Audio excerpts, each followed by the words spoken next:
Sir. మనకిప్పుడు మరి నిజంగానే ఒకవేళ సేవింగ్స్ కోసమని ఒక్కొక్కరికి ఒక్కొక్క కేపబిలిటీ ఉంటుంది. సో, ఒక్కోసారి క్యాజువల్ డిస్కషన్స్‌లో అరే చిట్ చాట్ చేసి నాకు ఒక 10,00,000 దొరికితేనా నేను హాయిగా ఫస్ట్ ఎఫ్‌డి చేసేసుకుంటాను.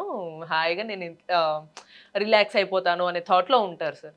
సో, ఫస్ట్ అసలు ఫిక్స్డ్ డిపాజిట్స్‌లో ఇన్వెస్ట్‌మెంట్ చేసుకోవడం ఎదర్ ఎగ్జాంపుల్ 5,00,000 కావచ్చు. అలా గాని లేదా లంసమ్‌గా అదే మ్యూచువల్ ఫండ్స్‌లో పెడితే ఈ డిఫరెన్స్ ఎలా చూడొచ్చంటారు?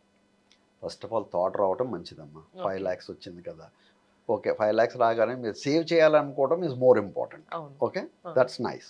సో, ఈ 5,00,000 అని అన్నది మీరు సేవ్ చేస్తున్నది ఏమంటారంటే నేను ఎఫ్‌డిలో పెడతాను. లేకపోతే I will deposit should I deposit into mutual ఫండ్స్‌లో మ్యూచువల్ ఫండ్. పెడితే బెటరా అన్నది మీరు నన్ను అడుగుతున్నారు. అవును. అంతేనా? అంతే. ఇప్పుడు మనకి ఏళ్ల తరబడి వస్తున్నది ఏంటి అని అంటే మనకి ఇదే. ఏది? ఎఫ్‌డీస్. అవును. ఒక బ్యాంక్‌కెళ్ళటం, ఒక ఎఫ్‌డి చేయటం పెడితే దట్ ఈస్ ద సేఫెస్ట్. హ్మ్.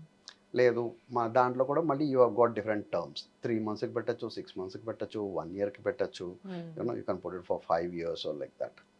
ద సేమ్ వే ఇప్పుడు మనము మ్యూచువల్ ఫండ్స్ చూసుకుంటే you also have options there.